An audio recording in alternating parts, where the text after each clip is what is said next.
You're listening to Cinema Red Pill. I'm Sharon, and I'm here with Timothy and Joel. Yes, today we're doing a catch-up episode of the things we have watched and we really want to talk about. So 2018 stuff mostly, stuff that has been released in Uganda this year. Catching up on some things we talked about, some more Black Panther coming up. Any Black Panther fan hearing? Stay put, more is coming. More is coming. But yeah, some movies we've seen. Let's go right ahead. Joel is going to start off with a Ugandan movie. Yay! Tell us. Yeah, so 2 weeks ago I saw Nothing Going On, NGO. That's a film by Arnold Aganze. It had He has two names though. Yeah, it's Zizuke Zigashane, but he goes by Arnold Aganze. That's what's on the credits. Film, yeah. So I'm going to go with that. Yeah, so he's Congolese. He's been living in Uganda for a long time. Okay. And yeah, so he made this sort of satirical comedy. I saw it first at Fespaco. Yeah, it sort of went over my head the first time, but I got to see it again for the Uganda premiere, and everything really gelled. So basically what it's about is you have these two main characters. You have one character played by Arnold in the film. Oh, really? He plays a bartender, and he has this friend called Tevo. He's called Tevo in real life. Hey. And he's... Neorealism. Yes.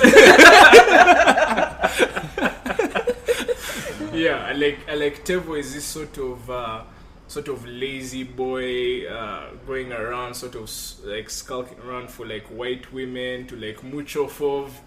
Yeah, which is stuff that I sort of didn't gel with me the first time. I really got the first time. They have a whole conversation, in fact, where the woman is like, I wish you weren't so lazy all the time. Like, yeah, you could actually do something in your life. And these guys are really just trying to figure out a way to get rich really quick. So after like they sleep with so many white women in this movie. Do they actually show the sex? No. It's more of like we're starting to kind of make out. Then like yes, actually make out. They actually make out. Actually, yeah. Okay. In fact, Tevo's character makes out with the old white woman. Yeah, there's an old white chick with dreads. Yeah, with dreads. Yeah, which got a very very interesting reactions from the audience each time it happened. But anyway, she takes him under she's wing, gives him a camera, tells him how deep he is. There's also a sort of underlying element of like the fetishization of black men by white women. Okay. Yeah, because they just sort of and the black men sort of keep referencing it. They keep talking about their black magic stick. Are you serious? You should see a reaction. It's priceless. That is hilarious. Oh my god. And then even just like Arnold's character is sort of in this love triangle. He's like sleeping with this white girl, and then he has this black girl who's like dating him. No, but the black girl knows he's banging the white guy. But she's like, this white girl. Yeah. But how she's like this, pure Ugandan woman. But she says it in such a sarcastic way, where she's like, no, me, I don't go out. My parents can't allow me to go out at night. I know I'm a virgin. Please, no PDA, no kissing in public. That stuff is so hilarious. And she's like, yeah, I'm okay sharing what is fine. She sort of represented a sort of practical Ugandan woman, where there's this whole thing of like, men are going to cheat, and like. Yeah, she sort of represented that demographic of like that's the default, but of course she was blown up to like a super, satirical degree, which was interesting. Then you had a character played by Joel Prince, he was in Black and White. He's in so many films. He's in everything. Is Bad the Mexican. Bad Mexican? Yeah. Yes, he was in Bad Mexican as well. What's his role? He's called Mr. Heineken in this movie. And he drinks exclusively imported beers. Heineken he sits in a corner and gives like this life advice, but he like goes on these random tangents about like nothing, and then somewhere makes sense of it. So he sort of gives these guys the idea that they could set up a fake NGO and like actually make money from this stuff, and he helps them set up the plan like, you need these pictures, like go around town with that camera the white lady gave you, take some pictures of like super And just the way he takes her pictures, just super sarcastically, seeing a black person go like in a downtown market and like sort of take all these pictures that this white chick is going to go like, oh my god, they're like suffering and you're helping them so much. So he set up this fake NGO and they get a bunch of money from the US. But of course they're doing nothing, which is a title, nothing going on. Yeah. But then everything sort of comes to a head when the people that are funding them decide, oh, we're going to send over a camera guy to sort of document all the good work you've been doing. And then now they start to like panic and try to like sort of cobble together something. So they bribe a bunch of women in town to like say that, oh, we have like helped you out. They come up with this thing called Popcorn for Hope, and how they've given these ladies popcorn businesses. And this lady, like they pay these ladies like lie through their teeth. But that works so well. So well, by the way, so well. And even I forgot to mention, Mr. Heineken says that they can't set up a legit NGO. Like if they want more dollars, they need a white chick on board. And they bring on board this white chick who it feels like it's just her job to like help random shady NGOs, like put her white name there so they get more money. And then she does nothing. She just like does the emails, has a white name there, and the money flows in, which is very representative of the current NGO sort of community here. Yeah. Even normal companies, a white name will give you money. Take you places. Exactly. Like you Exactly. And so the movie just builds and builds. In between, I'll mention that there is an ad for Nyege Nyege. Yeah, inside the movie, which is hilarious. No, it's a scene. I think it was shot at Nyege Nyege, right? You watched it was legit. The movie. Yeah, I've watched it in bits and parts. I haven't watched it was the whole legit thing. Shot at Nyege Nyege. In fact, one of the driving points is that Devo has to get a job so they can save money to go to Nyege Nyege. And it's such a funny meta thing, like in are the they background. Friends with the Nyege Nyege people? They're part of the organizers. The organizers are the producers themselves, which is so funny. When you think about it, they just see a little scenes. Like if you know the producers, have scenes with them like sort of dancing in the background, and there's a little funny tidbits. And the Nyege Nyege thing was so much fun for those people that knew the producers, and the whole thing behind it was really funny to see them sort of like having fun with the camera. It goes on for like 5 minutes. But like everything sort of builds up to this great climax where this American guy comes over and then the satire just goes like through the roof. Where like they try to now break the American guy is actually David Sesso. Yeah, David Sesso, who was on the podcast. Yeah, he acts as the video. He's been on the podcast before. Video art episode. Listen exactly.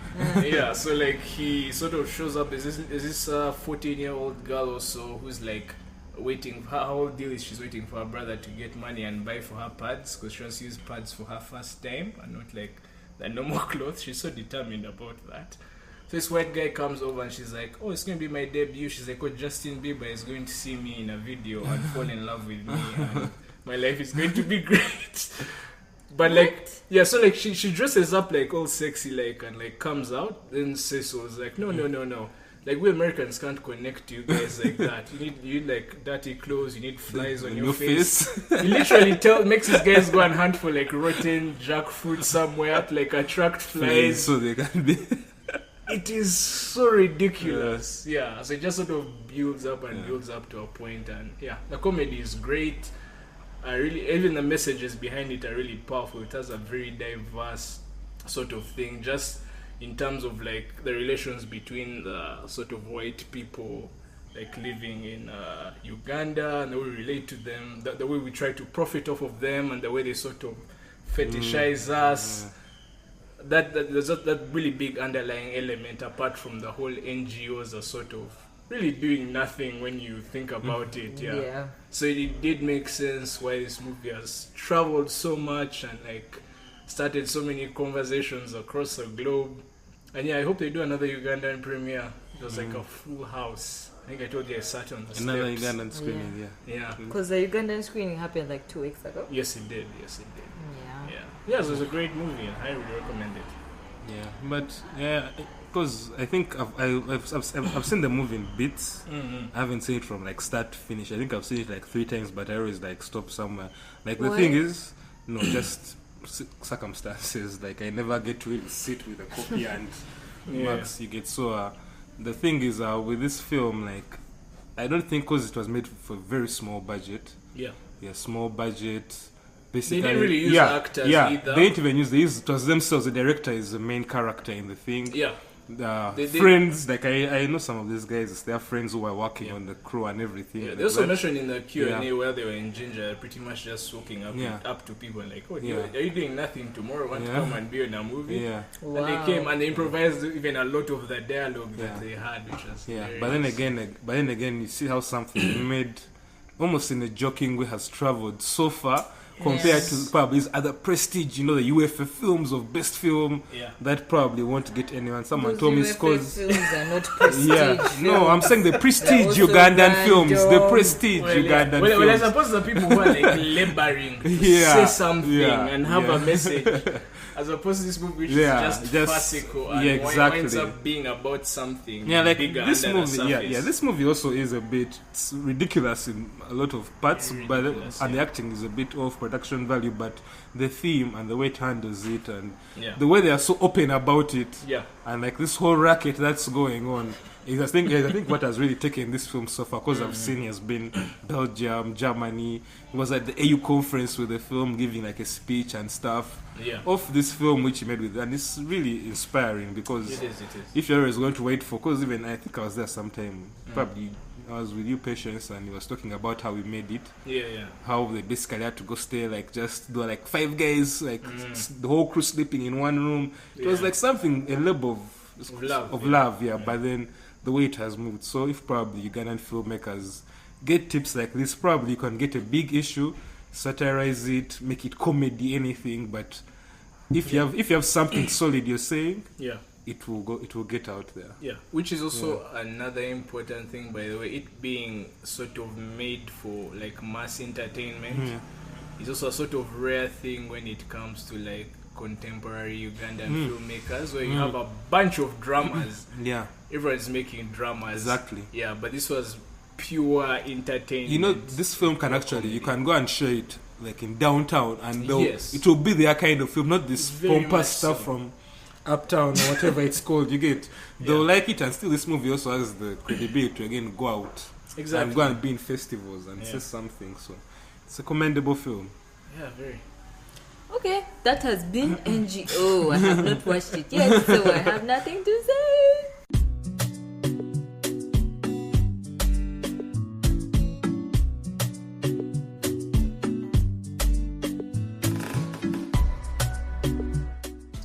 Next it's me. I'm going to talk about Ready Player One, Steven Spielberg's latest movie. Can't wait to hear this.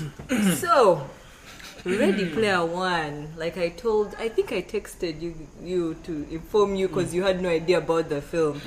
It is references the movie.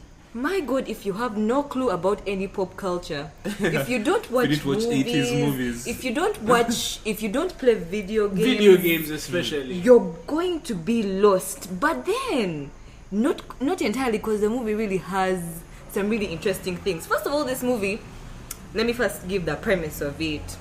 It's set in 2045. The lead character is a boy who is really poor. They set him up as someone whose parents are dead. Of course, all heroes have no parents. Of course. The world of 2045 is dead and dreary. Like, you know, WALL-E, picture WALL-E, the world that WALL-E was cleaning up. That's the world they're living in. Okay, dystopia. Yes, it's real, like garbage or like overpopulation. It's pretty dead. But there's VR, there's virtual reality.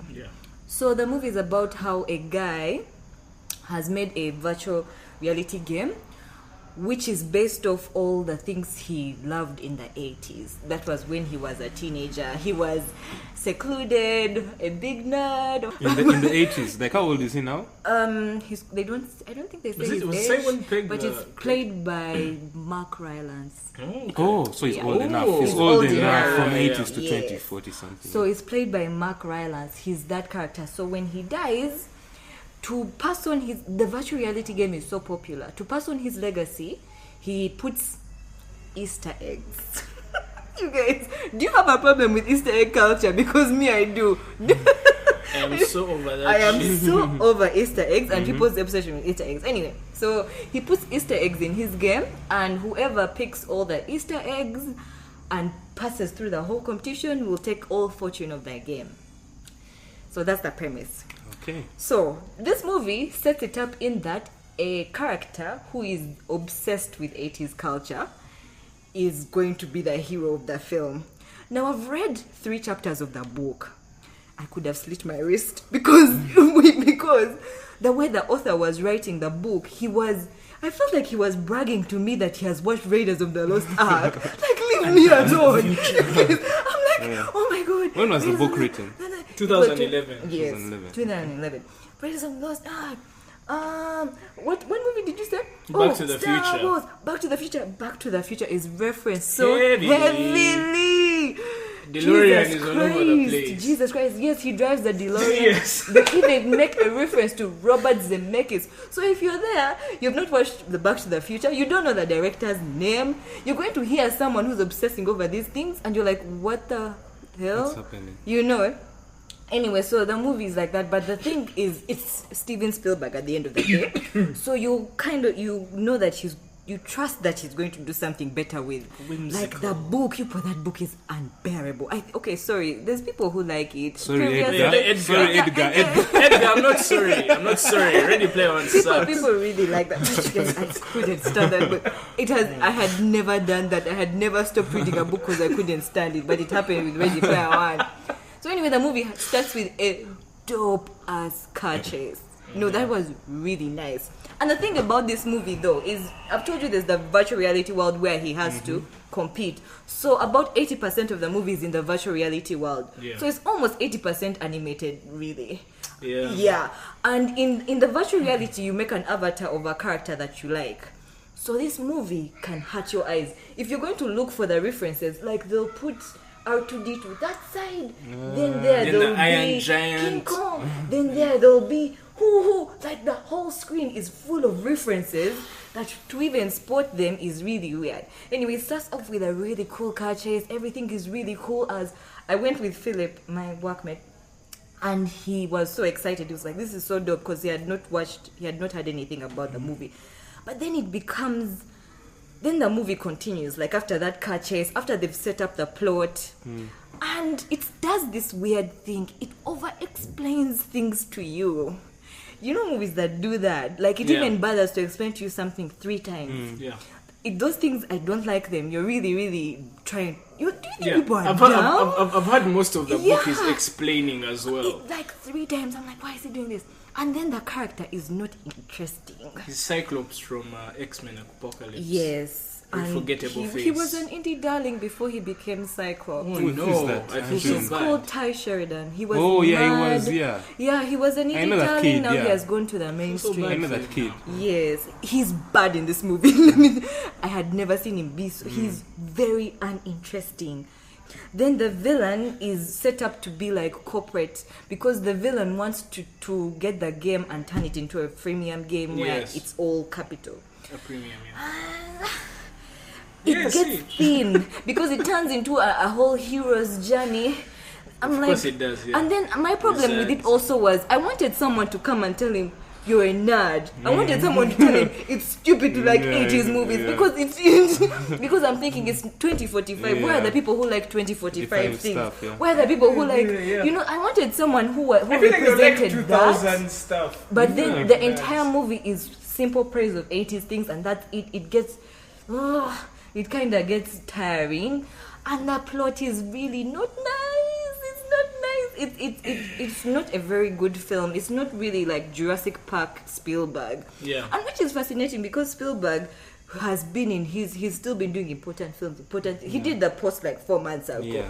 And then he's trying to do the blockbusters again, but this one really doesn't work. And there's this thing he was doing at showings where he would keep telling them, guys, this is not a film, this is a movie. Like he was stressing that point, trying to say, which I suppose is right. Don't think too much into this. But anyway, Ready Player One, I think, I think that shocks me. What was the reception? It was good? It's gotten mainstream appeal, I mean critical acclaim. It's been good. It's been okay. But one thing is for sure, though, I actually enjoyed watching it. In I enjoyed. Yes, I It's like did. it's like a joyride. So it's It bad. was a. There were very many scenes that were a joyride. That beginning scene was very good. The end part was not great, but I enjoyed watching it. I did. I won't forget the first 40 minutes. But did you leave the cinema with anything?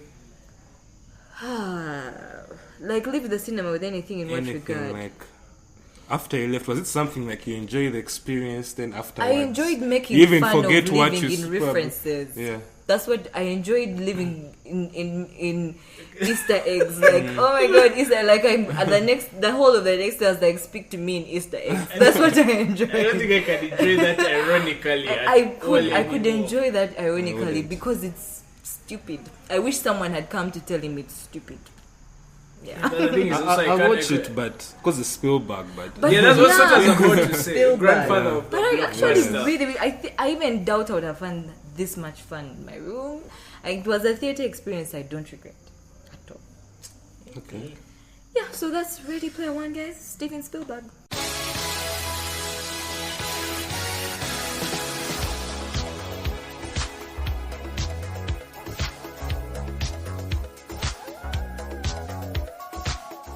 Next, we're going to talk What obscure more about art house. Obscure art house films.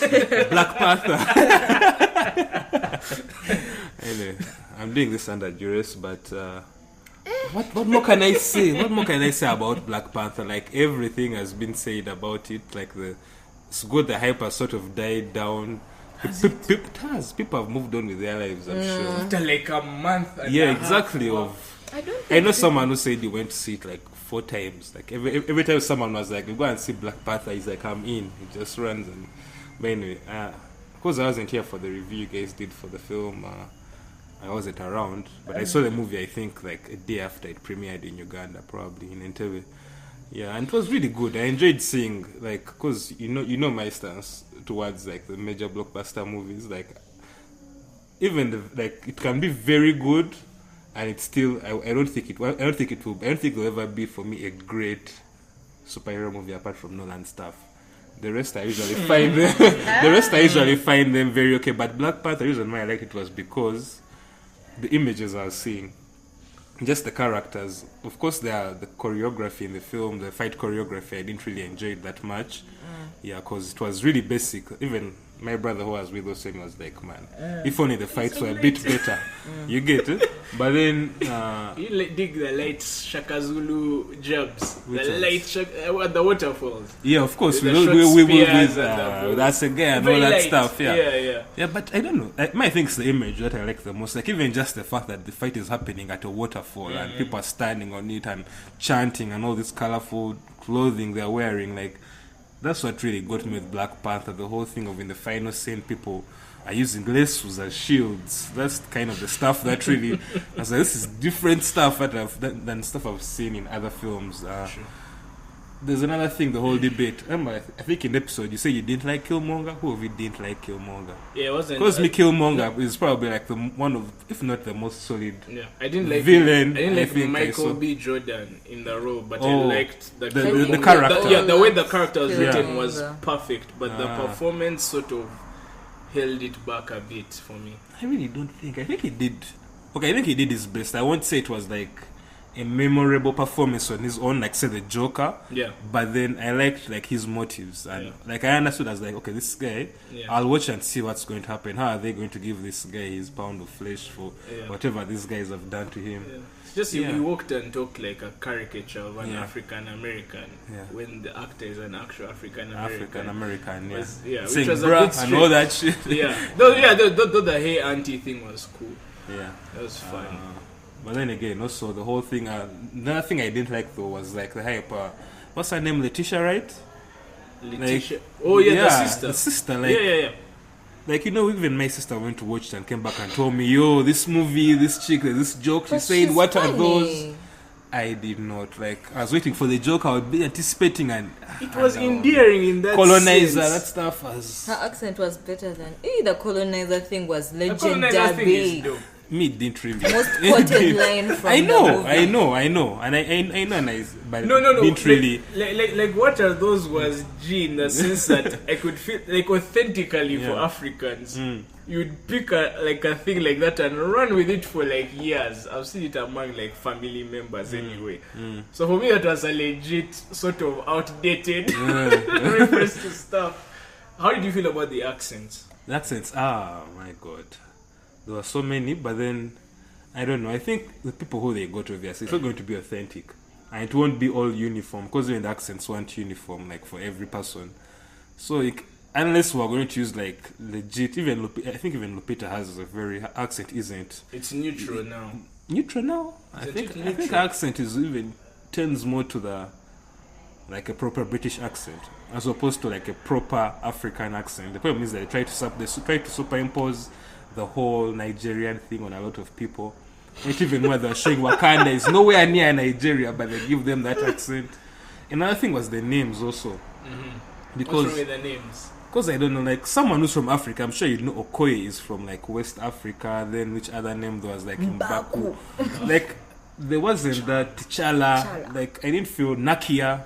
Yeah. Like there wasn't that proper coherence of like a place where there's this kind of name. But again, I think that's because it's from from a white creator, obviously. So I mean, they try to soften that by saying this Wakanda is a melting pot of many cultures that sort of migrated. Yeah. Because they had closed themselves off. I thought it was only Wakandans who. Yeah, but those tribes were sort of a melting pot of cultures from all corners of Africa, kind of, before they closed it off, and the Panther God sort of reigns over everything. And the thing I liked the most though was the whole issue of because we watched Dangaman, I think recently, even reviewed it. That whole thing of the Americans who have gone, the Africans in the diaspora and the Africans who are here.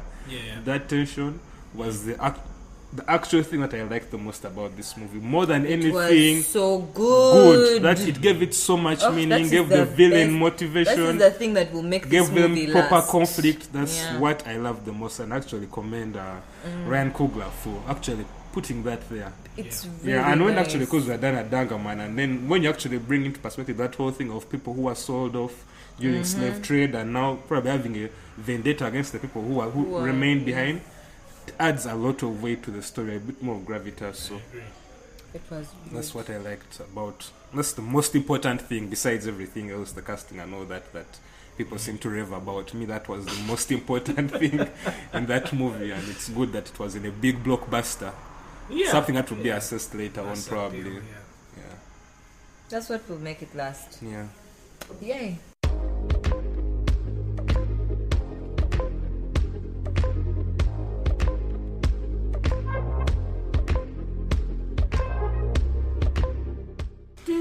Anything else you guys want to talk about?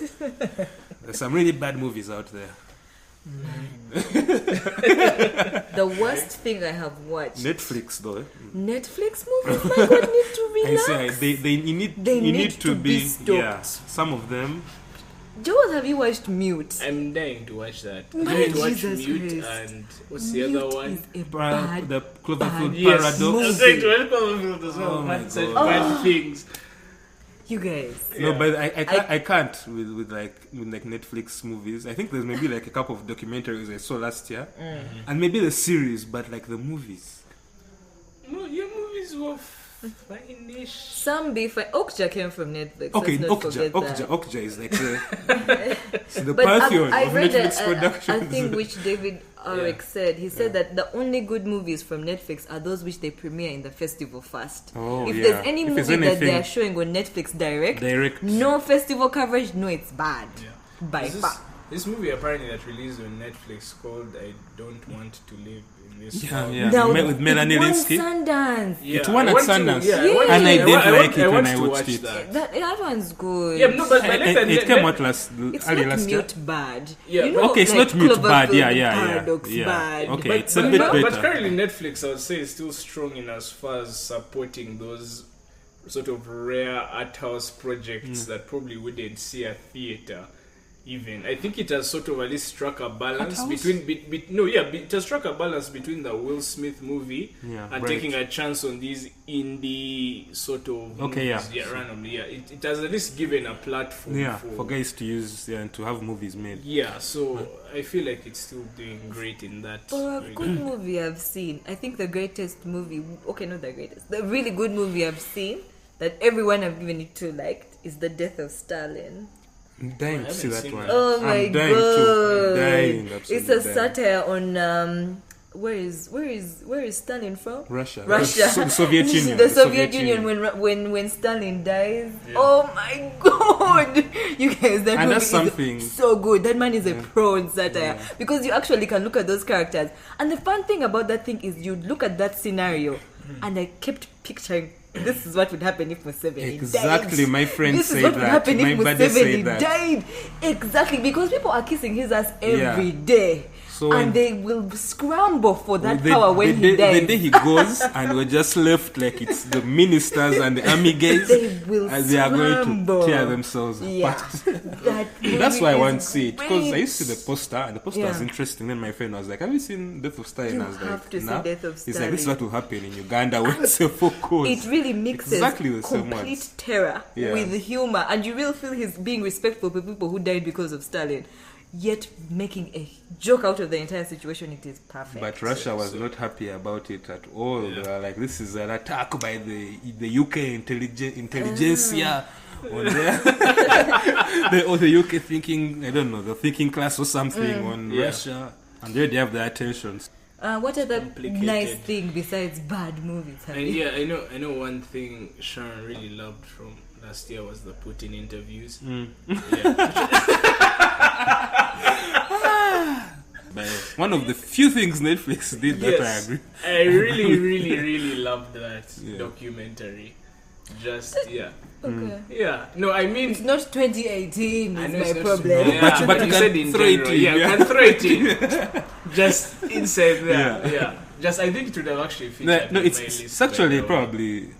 Anyway, I don't think it's a companion piece. It can't go with Death of Stalin, but people You should kind see it. of, If, yeah, if you're yeah, going to it's- watch, it is- also watch Putin interviews. It is Also. fascinating because they Does he don't. talk about Stalin? Yeah, how Yeah, Stalin is a like lot of revered. He's stuff. still revered. Yeah. Even Oliver Stone asked him like, "What do you think about like the West's perception and all that?" Yeah. Yet in Russia, And they Stalin really- is like Yeah.